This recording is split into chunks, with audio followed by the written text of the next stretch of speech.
Welcome to all of you guys in this video. इस वीडियो में आप सभी का स्वागत है। आप क्लास 10th के विद्यार्थी हैं। आपकी इंग्लिश की एक बुक फर्स्ट फ्लाई जिसका नाम है, उसका चैप्टर 3 2 स्टोरीज अबाउट फ्लाइंग। इसका पहला पार्ट ए ब्लैक एरोप्लेन यानी कि एक काला एरोप्लेन।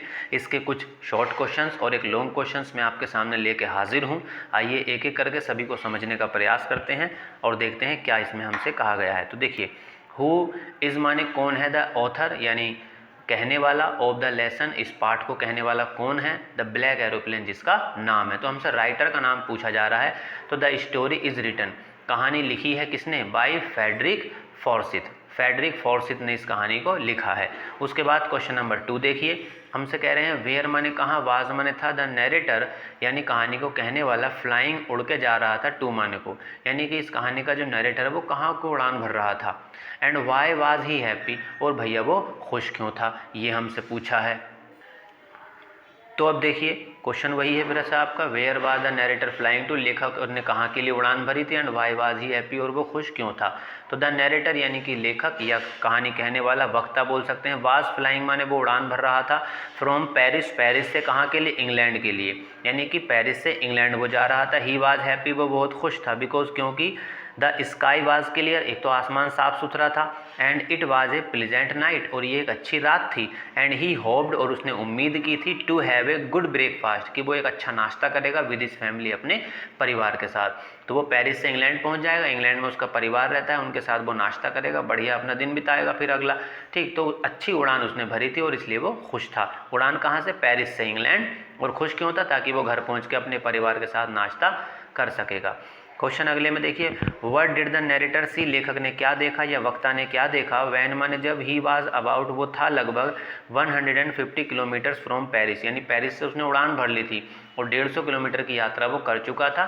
तो उसने क्या देखा, तो हमें ये बताना है। ही सा देखिए, उसने देखा ह्यूज, बड़े बड़े, डार्क, काले काले, स्टोर्म माने तूफानी, क्लाउड्स माने बादल, कवरिंग माने जो ढक रहे थे द स्काई आकाश को, यानी पूरे आकाश पर क्या छाए हुए थे, काले काले बड़े बड़े तूफानी बादल छाए हुए थे। इट लुक्ड माने ऐसा ये दिखाई पड़ता था, डेंजरस माने बहुत मुश्किल, टू फ्लाई माने उड़ना, थ्रो माने से, दैम माने उनमें से, ऐसा लगता था उन बादलों को देखकर कि उनमें से उड़ना बहुत मुश्किल होगा। फिर क्या हुआ, वाई डिड द नैरेटर, क्यों कहानी का वक्ता, टेक माने लेता है, द रिस्क यानी कि इस चुनौती को उठाता है, ऑफ फ्लाइंग उड़ान भरने की, इनटू द स्टॉर्म इस तूफान से, यानी क्यों वो ये डिसाइड करता है कि वो इस तूफान में से होकर अपना प्लेन उड़ाएगा। तो he wanted to reach home, he wanted वो चाहता था, टू रीच पहुंचना, होम घर, इन टाइम समय पर, फॉर ब्रेकफास्ट, ब्रेकफास्ट के लिए, किसके साथ, विद हिज फैमिली अपने परिवार के साथ, ताकि वो अपने परिवार के साथ समय पर पहुंचकर नाश्ता कर सके। तो हिज डिज़ायर माने उसकी इच्छा हुई, फॉर फैमिली, फैमिली के लिए, यानी कि हिज डिज़ायर फॉर फैमिली, परिवार के प्रति उसके मन में जो उम्मीद थी, made him to take the risk, उसी ने उसको रिस्क लेने के लिए मजबूर किया। अब देखिए अगले क्वेश्चन में हमसे क्या कहा गया है, वट डिफ़िकल्टीज, वो कौन सी परेशानियां थीं, did the narrator, narrator face, जो उसने सामना किया था, इनसाइड अंदर, द स्टॉर्म क्लाउड्स यानी तूफानी बादलों के भीतर। तो हमसे क्वेश्चन में कहा जा रहा है कि वो कौन सी समस्याएं थीं जिनको तूफानी बादलों के भीतर नैरेटर ने क्या किया था, फेस किया था, सामना किया था। क्योंकि हमने सबसे पहले क्या लिखा है कि भाई हिज कंपास, उसकी जो कंपास वाली सुई थी, जो दिशा सूचक यंत्र था, स्टॉप्ड और रुक गई थी, वर्किंग काम करने से, यानी कि उसने काम करना बंद कर दिया था। दूसरी चीज़, the radio went dead, radio भी ख़राब हो गया था, मर गया था, काम नहीं कर रहा था। The plane lost direction, plane ने क्या खो दी थी, अपनी डायरेक्शन खो दी थी, दिशा का पता नहीं चल रहा था। फ्यूल वाज, फ्यूल भी था, रनिंग जा रहा था, लो माने नीचे, मतलब तेल भी कम हो रहा था। ही वाज कम्प्लीटली हेल्पलेस, और वो पूरी तरह से मददहीन था, यानी कोई उसकी मदद को वहाँ पर मौजूद नहीं था। तो ये कुछ 3-4 समस्याएं थी जो लेखक ने वहाँ पर फेस की थी। फिर अगले क्वेश्चन में देखिए, हाउ किस तरह से, वाज द नैरेटर ने, रेस्क्यूड माने रेस्क्यू किया यानी कि बाहर निकला, इन द स्टॉर्म उस तूफान से। तो कैसे रेस्क्यू हुआ यानी कैसे वो बच निकला उस तूफान से, ये हमें बताना है। तो सडनली क्या हुआ था, अचानक ही, ए ब्लैक एरोप्लेन, एक काला एरोप्लेन, अपीयर्ड माने दिखाई दिया था, नियर माने पास में, हिम माने उसके पास में उसे काला एरोप्लेन दिखाई पड़ा।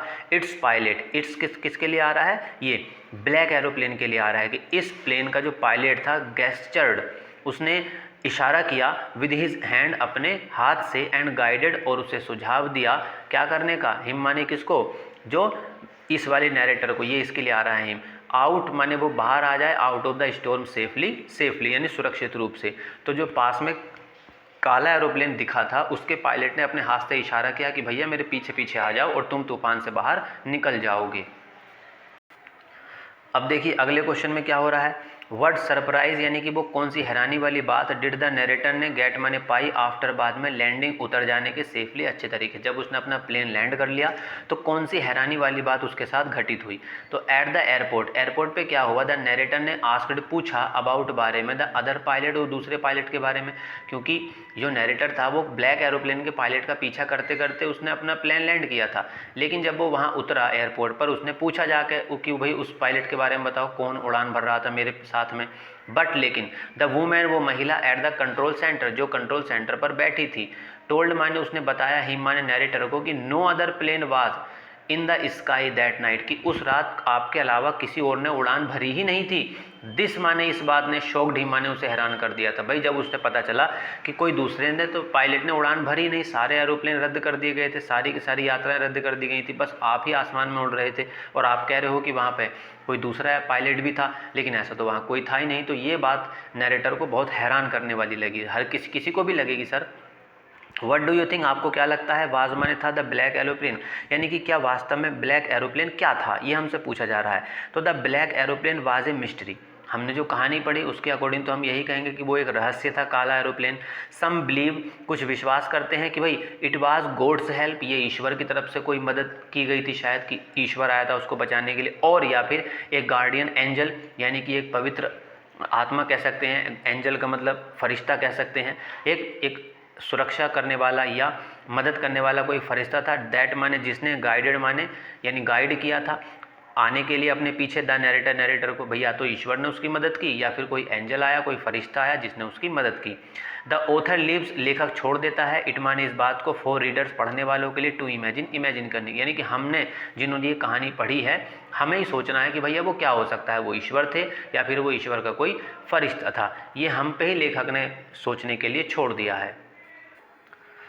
अब देखिए एक शॉर्ट क्वेश्चन और है, उसके बाद लोगे आपका व्हाट मैसेज यानी क्या संदेश डज द स्टोरी, ये कहानी गिव अस माने हमें देती है, ये कहानी हमें क्या संदेश देती है।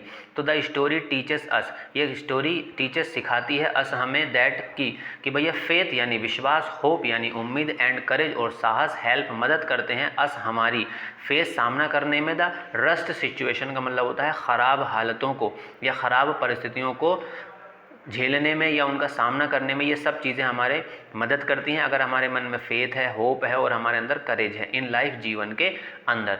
समटाइम्स कभी कभी क्या होता है कि अनसीन, ना दिखाई देने वाले फोर्सेस यानी दबाव और मिरेकल्स, और भैया जो चमत्कार होते हैं, गाइड माने वो हमें गाइड करते हैं, अस हमें, इन अवर डिफ़िकल्टीज हमारी समस्याओं में, यानी जब भी हम परेशान होते हैं तो कभी कभी कोई ऐसी चीज़ होती है जो हमें फोर्स करती है, ऐसा कोई जादू होता है, मिरेकल होता है सर, जो हमें बताता है कि भैया आप इन सिचुएशन को ऐसे डील करें।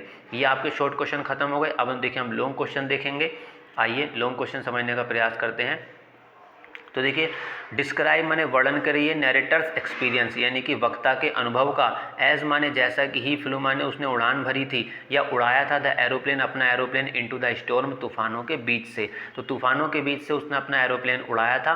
तो बताइए उसने क्या अनुभव किया था। तो डेस्पाइट माने बावजूद, सीइंग माने देखकर, डार्क यानी काले, स्टोर्मी तूफानी, क्लाउड्स बादल यानी कि काले तूफानी बादलों को देखने के बावजूद, द नरेटर ने डिसाइडेड तय किया था, टू रिस्क वो रिस्क लेगा, गोइंग थ्रू दैम उनके अंदर से गुजरने का वो रिस्क लेगा, चुनौती उठाएगा, बिकॉज क्योंकि ही वाज एगर वो इच्छुक था, वो जल्दबाजी में था, टू गेट होम अपने घर पहुंचने की, इसलिए उसने तय किया था कि भाई मैं तो तूफानों से होकर गुजरूंगा।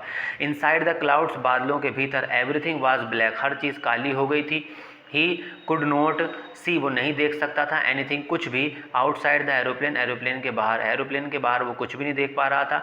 द ओल्ड एरोप्लेन ये जो पुराना एरोप्लेन था, जंप्ड माने इसने जंप करना शुरू कर दिया, एंड ट्विस्टेड हिलना डुलना शुरू कर दिया, इन द एयर हवा में।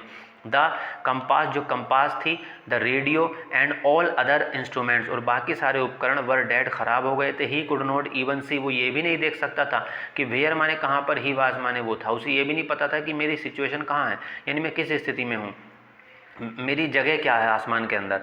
ही वाज टोटली लॉस्ट वो पूरी तरह से खो गया था, इन द स्टॉर्म तूफानों में, विदाउट ए सिंगल क्लू बिना किसी एक छोटे से क्लू के यानी कि एक संदेश रिगार्डिंग जो संबंधित हो सकता था हिज वेयर अबाउट्स, उसकी स्थिति को संदेश देता कि भाई तुम यहाँ पे हो, इस चीज़ का उसे बिल्कुल भी पता नहीं था, यानी वो पूरी तरह से बादलों में खो गया था। सडनली क्या हुआ, अचानक ही इन द ब्लैक क्लाउड्स, उन काले बादलों में, क्वाइट नियर, बिल्कुल पास में, टू हिम माने उसके, ही सा उसने देखा, अनदर प्लेन, एक दूसरा एरोप्लेन उसने देखा।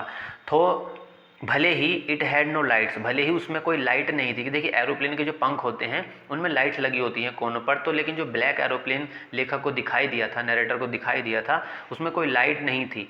ऑन इट्स विंग्स, देखो यहाँ पे लिखा भी है, उसके पंखों पर। द नरेटर कुड सी, मगर इसके बावजूद भी नरेटर देख सकता था, पायलट्स फेस, यानी कि पायलट के चेहरे को देख सकता था। टर्न माने मुड़ा हुआ फेस, टूवर्ड्स माने तरफ, हिम माने उसकी, जैसे हम बैठे हैं सीधे लेकिन हम अपने साइड वाले किसी को बुलाना चाहते हैं तो हम अपना फेस क्या करते हैं, टर्न करते हैं, एक तरफ मोड़ते हैं। तो ऐसे ही टर्न किया हुआ फेस काले एरोप्लेन के पायलट का था जिसे नरेटर ने देखा था। फॉलोइंग हिम, उसका पीछा करते हुए, द नरेटर जो था वो केम आउट माने बाहर आ गया ऑफ द ब्लैक क्लाउड्स, और उस ब्लैक एरोप्लेन के पायलट का पीछा करते हुए जो हमारे नरेटर थे वो भैया तूफानों से बाहर आ गए और इस तरह से उन्होंने सेफली अपनी उड़ान भर ली थी।